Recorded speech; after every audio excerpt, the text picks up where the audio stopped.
God created a covenant with God's people. A covenant, the word covenant means to come together. Conveneren means to come together.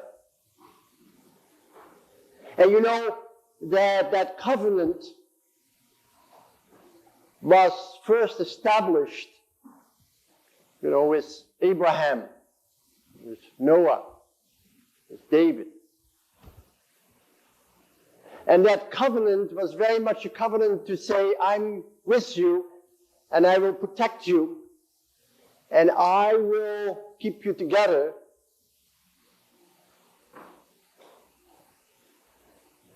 And defend you against your enemies and those who threaten you.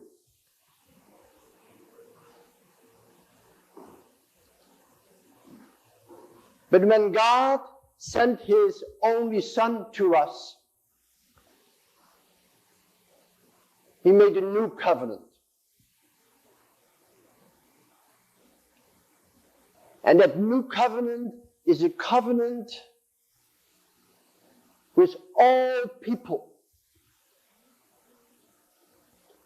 Because God took on human flesh so that all human flesh could be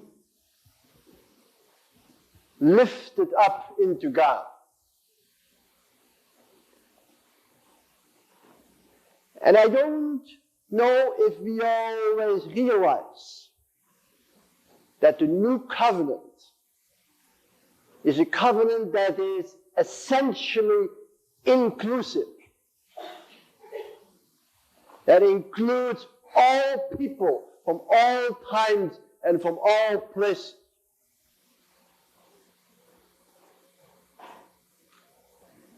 It includes Jews as well as Gentiles. It includes people from all races. It includes people from all ages. It includes people from all the parts of the world. When Jesus had died, he descended to the dead in order to call into his covenant those who had been waiting for the Messiah. And he says, when I am lifted up in the cross and lifted up in the resurrection, I will draw all people into myself. And therefore, if you look at the cross, and if you look at the resurrection, you see humanity there. Yes, it's Jesus, but it's Jesus who has lifted you and me and all people into himself.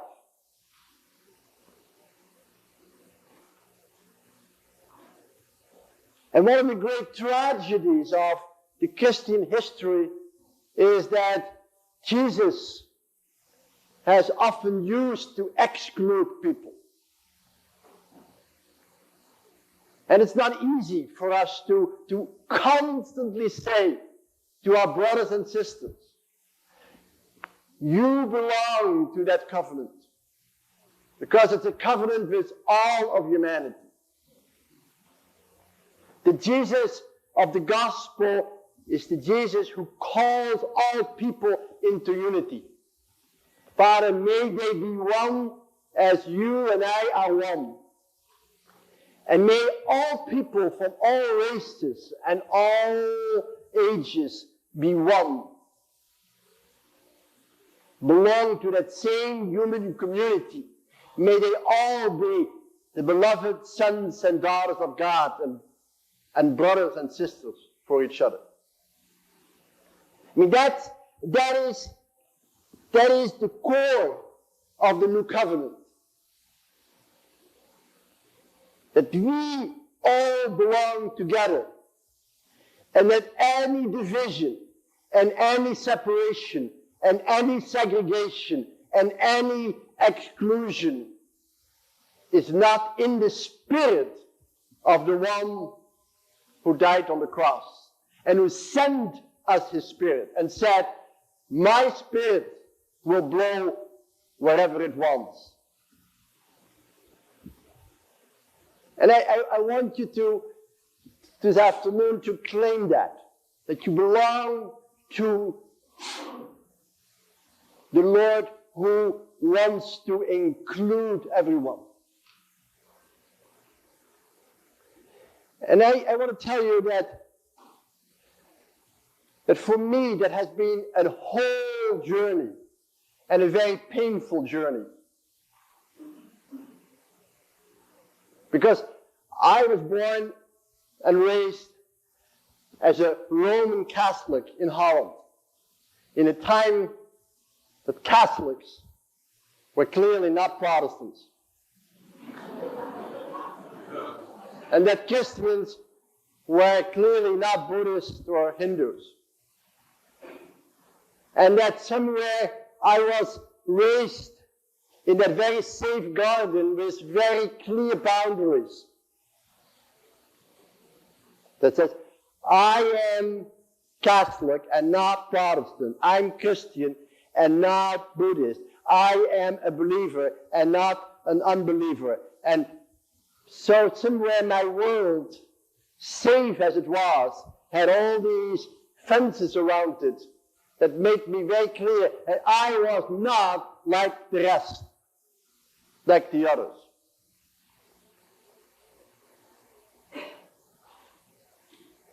And it's practically been a lifetime job to break down these boundaries. Because it feels safe to say, I am me and not you. I am here and not there. I am this and I'm not that.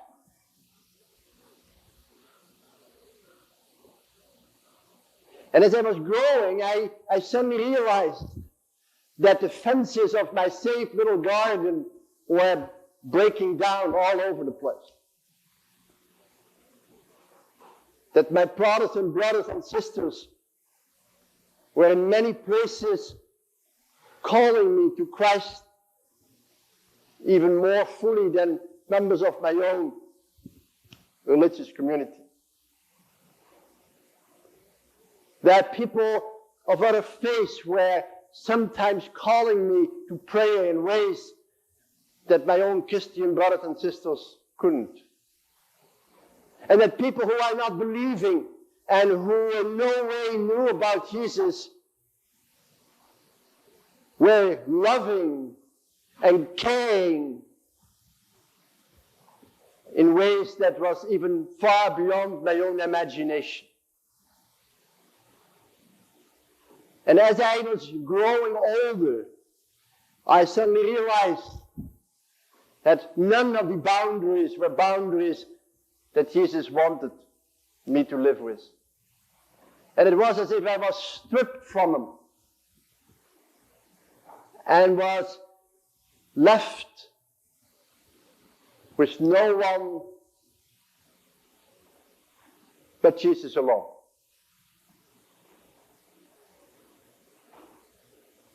And it's an amazing experience to stand here this afternoon and to say this to you, because it's a result of a long and painful journey. Because I'm such an insecure person. I'm such an anxious person. I'm such a nervous person that I like boundaries. I like to say this is mine and not yours. And I'm always comparing. I'm always wondering where I stand in comparison with others. I always want to know what's better and what is worse and what is this and what is that.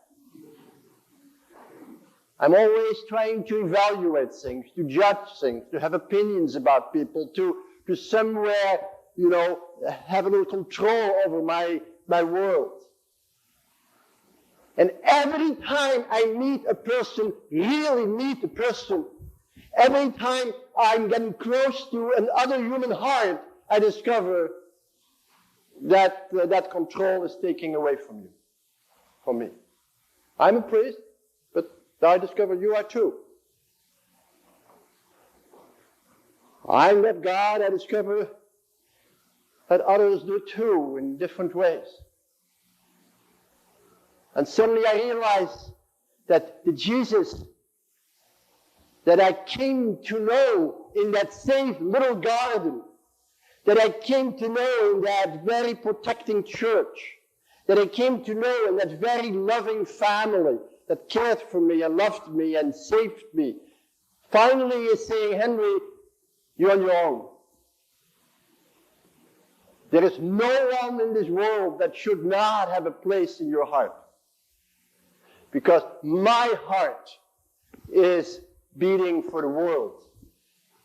And your heart is part of mine. And I want your heart to be open for every person that you ever will meet. And it's like a stripping.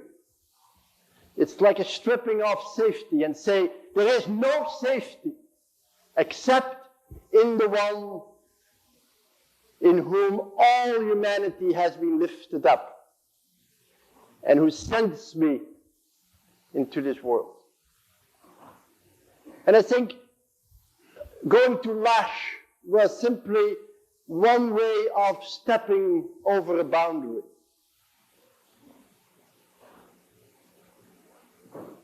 To realize that the people that were most marginal in the society and that I had never even paid any attention to were the ones who had never read the Bible, who had never discussed any theology, who had never explored any mystery with their minds, were calling me to the heart of God.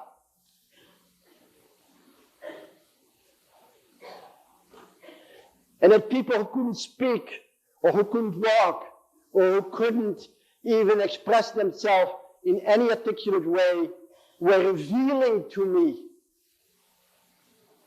that I was loved before I was even born. That I was held safe from all eternity, and that I didn't have to go around proving myself.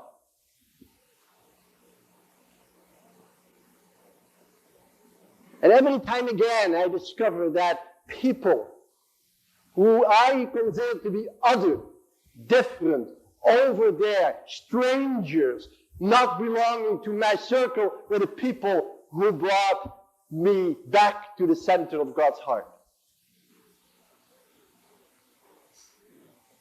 Blessed are the poor, Jesus said.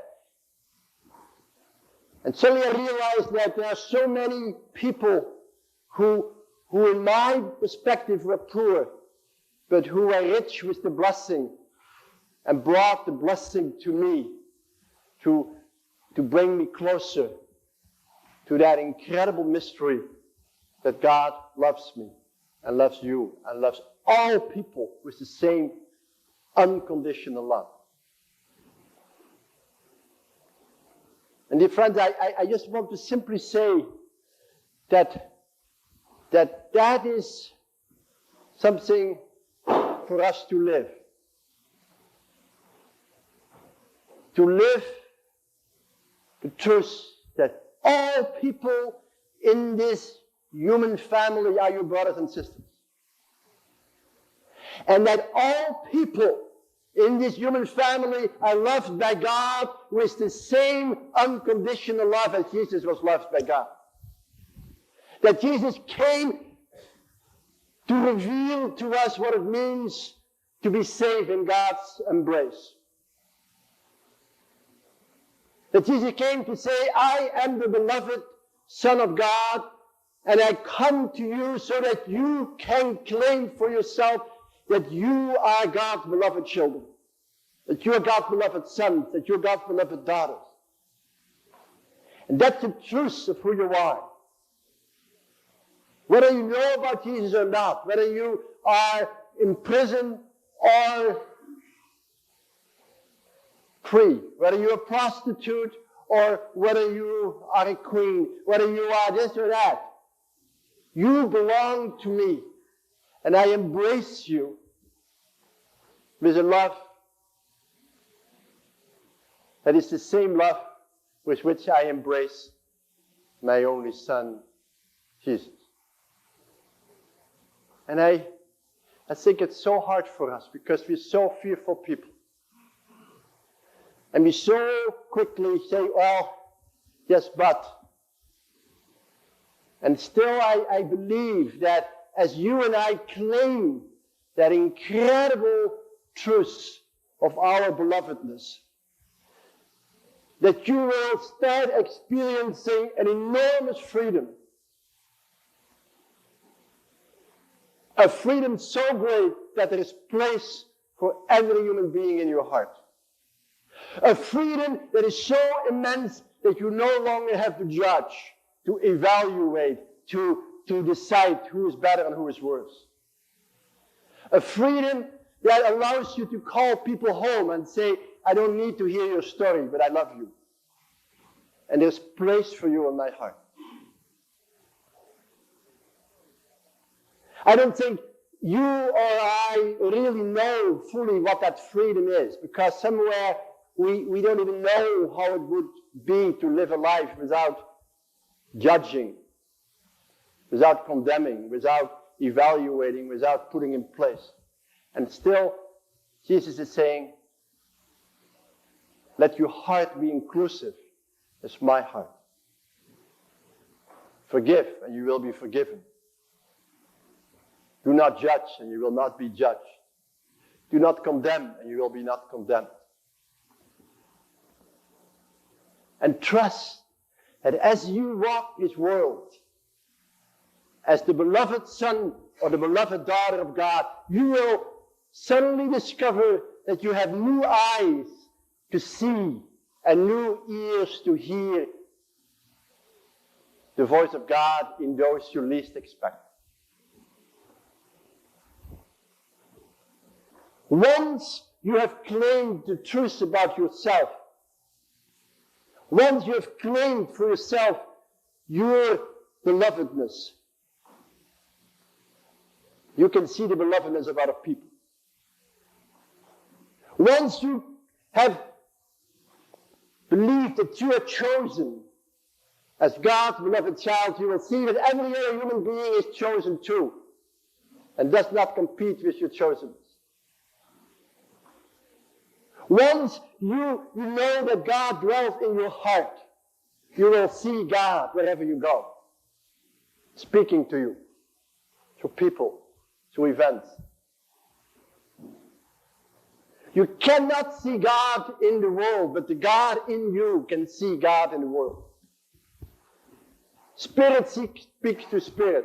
Heart speaks to heart. God speaks to God. And when you have darkness in your heart, you will gather the darkness up wherever you go. And when you have light in your heart, you will gather up the light wherever you go.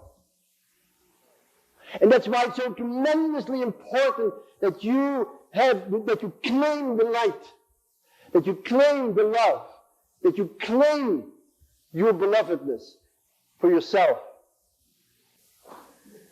You might say, I don't believe that I'm worthwhile unless I do something relevant or something popular or something successful or something powerful.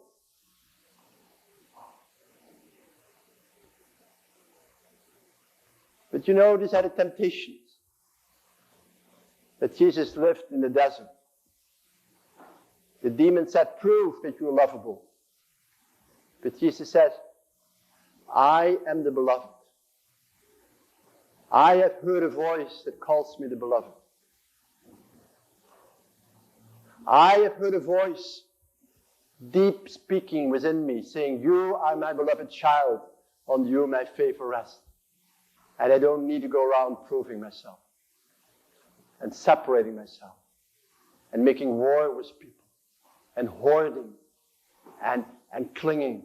I don't have to do it because all that I need to know, I know already. That I am God's beloved child. And I am that from eternity to eternity.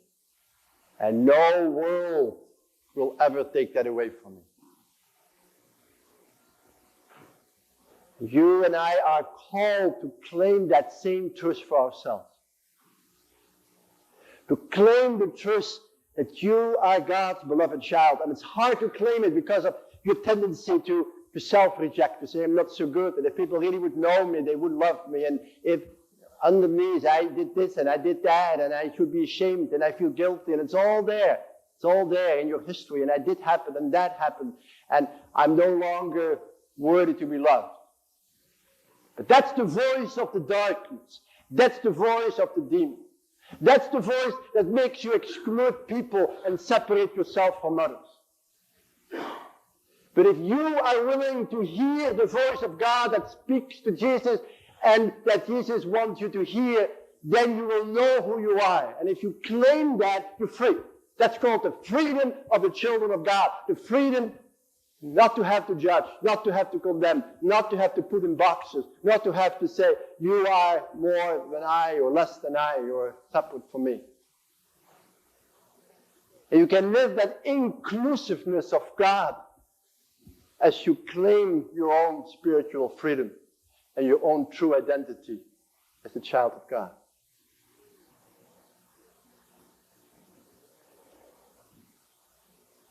I want to suggest two things to you, very simple things.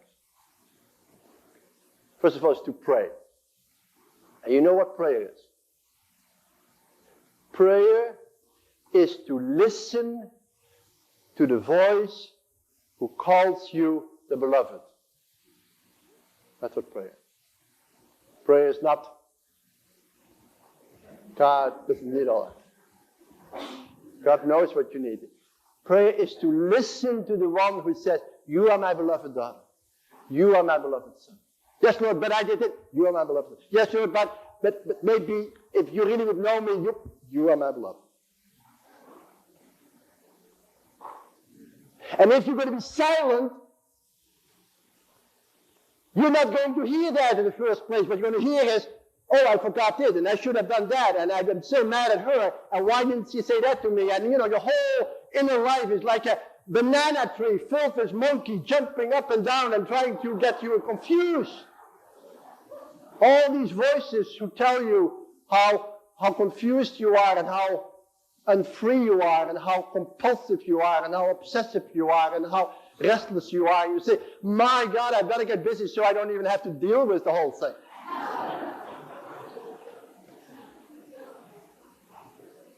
But there's a small voice underneath all of that. It says, daughter, stay here. Son, stay here. Be quiet. Let me tell you something. Let me remind you of something. You're my beloved child. You're my beloved son. You're my beloved daughter. Can I hold you? Can I talk to you? Can you dwell with me? Can you stay here? You have an address, so I can address you. If you're always gone, running around anxiously, I can't even tell you who you are. I want to tell you who you are. Sure, you can go into the world and be busy. Fine. Enjoy it. Enjoy the beauty and suffer the pain. But never forget who you are. You're my child. And I have sent you in this world for a little time. For 10 years, for 20 years, for 50 years, for 60 years, for 100 years, maybe I have sent you into this world, and then I will call you home. And I've said to you from all eternity, you are my beloved child. And I'm sending you into the world to give you a little chance to say, dear God, I love you too. I too. What is life? It's an interruption of eternity. It's a little interruption from being home to being home again. And being homeless for a while so that you can, from within, say, yes, I want to be home. I want to be home. I didn't know I was home, but now I know I miss it. I suddenly realized that I come from a place where I was beloved and that where I belonged to God. I suddenly realized in the pain and the struggle of my life that I came from home and that I'm back on the way home. So that I can claim that home with my full freedom as a child of God. It's precisely in separation. It's precisely when we feel away from home that we are yearning for home. And as you can claim the truth of who you are while you travel, you're a free person. And you can call every human being to it. Because every human being is searching for a home. That's what life is about, a home for people with disabilities. That's what a family is about. It's a home where we can be safe on the way home.